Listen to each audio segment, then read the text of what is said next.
మత్తయి సువార్త 12వ అధ్యాయము. ఆ కాలమందు యేసు విశ్రాంతి దినమున పంట చేలలో పడి వెళ్ళుచుండగా ఆయన శిష్యులు ఆకలిగొని వెన్నులు త్రుంచి తినసాగిరి. పరిసయ్యులది చూచి, ఇదిగో విశ్రాంతి దినమున చెయ్యకూడనిది నీ శిష్యులు చేయుచున్నారు అని ఆయనతో చెప్పగా ఆయన వారితో ఇట్లనెను, తానును తనతో కూడనున్నవారును ఆకలిగొనియుండగా దావీదు చేసిన దాని గూర్చి మీరు చదవలేదా? అతడు దేవుని మందిరములో ప్రవేశించి యాజకులే తప్ప తానైనను తనతో కూడా ఉన్నవారైనను తినకూడని సముఖపు రొట్టెలు తినెను. మరియు యాజకులు విశ్రాంతి దినమున దేవాలయములో విశ్రాంతి దినమును ఉల్లంఘించియు నిర్దోషులయ్యున్నారని మీరు ధర్మశాస్త్రమందు చదవలేదా? దేవాలయము కంటే గొప్పవాడిక్కడనున్నాడనని మీతో చెప్పుచున్నాను. మరియు కనికరమునే కోరుచున్నాను గాని బలిని నేను కోరను అను వాక్యభావము మీకు తెలిసియుంటే నిర్దోషులను దోషులని తీర్పు తీర్చకపోదురు.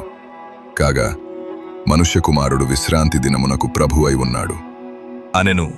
ఆయన అక్కడి నుండి వెళ్ళి వారి సమాజ మందిరములో ప్రవేశించినప్పుడు ఇదిగో ఊచ చెయ్యగలవాడొకడు కనబడెను.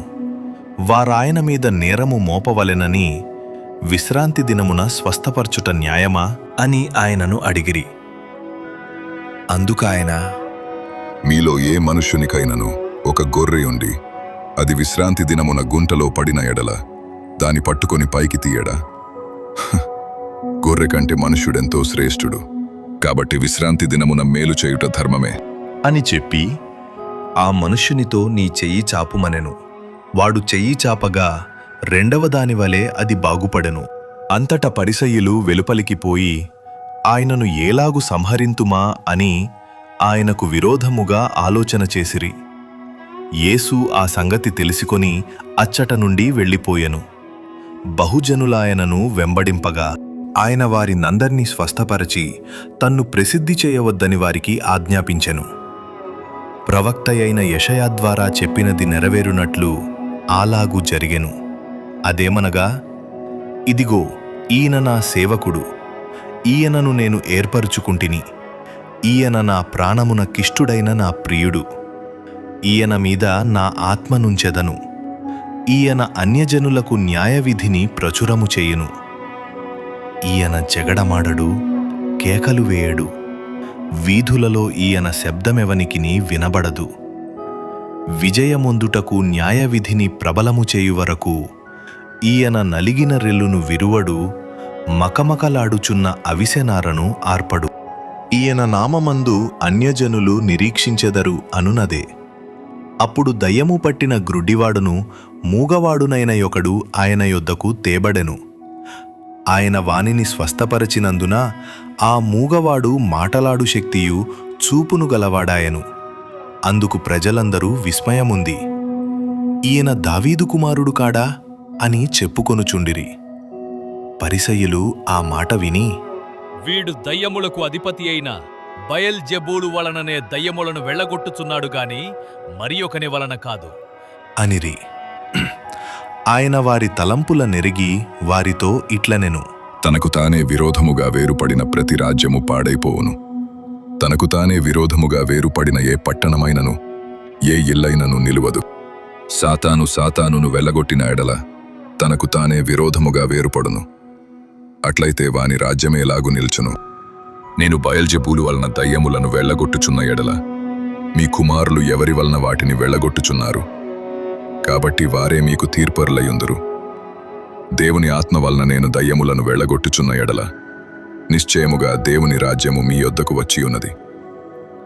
ఒకడు మొదట బలవంతుని బంధింపని ఎడల ఏలాగు ఆ బలవంతుని ఇంటిలో చొచ్చి అతని సామాగ్రి దోచుకొనగలడు?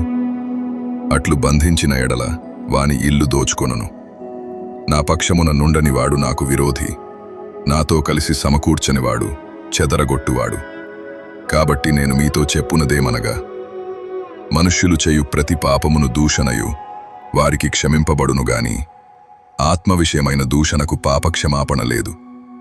మనుష్యకుమారునికి విరోధముగా మాటలాడువానికి పాపక్షమాపణ కలదుగాని పరిశుద్ధాత్మకు విరోధముగా మాటలాడువానికి ఈ యుగమందైనను రాబో యుగమందైనను పాపక్షమాపణ లేదు.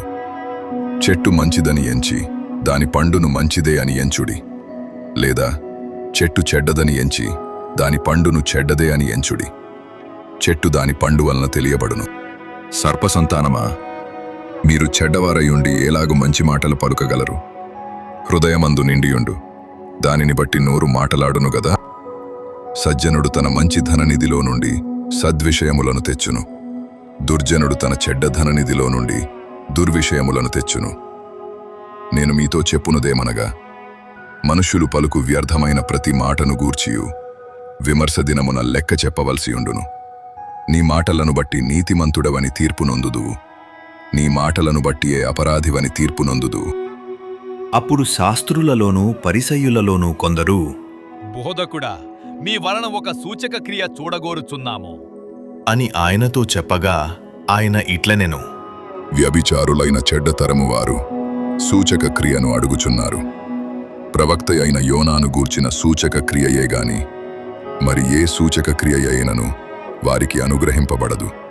యోనా 3 రాత్రింబగళ్ళు తిమింగిలము కడుపులో ఏలాగుండెనో అలాగు మనుష్యకుమారుడు 3 రాత్రింబగళ్ళు భూగర్భములో ఉండును. నినివెవారు యోనా ప్రకటన విని మారుమనస్సు పొందిరి గనుక విమర్శ సమయము నినివెవారు ఈ తరము వారితో నిలువబడి వారి మీద నేరస్థాపన చేతురు.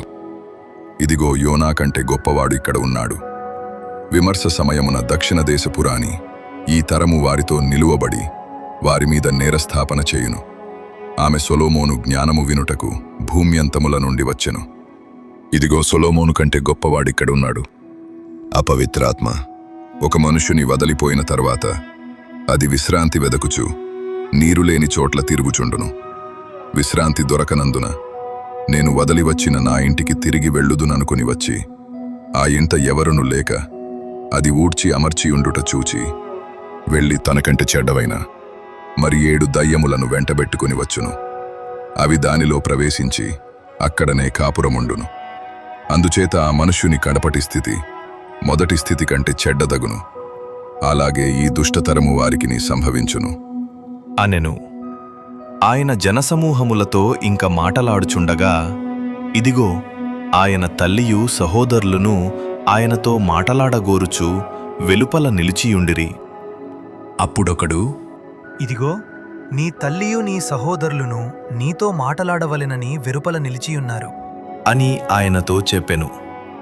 అందుకాయన తనతో ఈ సంగతి చెప్పినవాని చూచి, నా తల్లి ఎవరు, నా సహోదరులెవరు అని చెప్పి తన శిష్యుల వైపు చెయ్యి చాపి, ఇదిగో నా తల్లియు నా సహోదరులను. పరలోకమందున్న నా తండ్రి చిత్తము చొప్పున చేయువాడే నా సహోదరుడును, నా సహోదరియు, నా తల్లియు అనెను.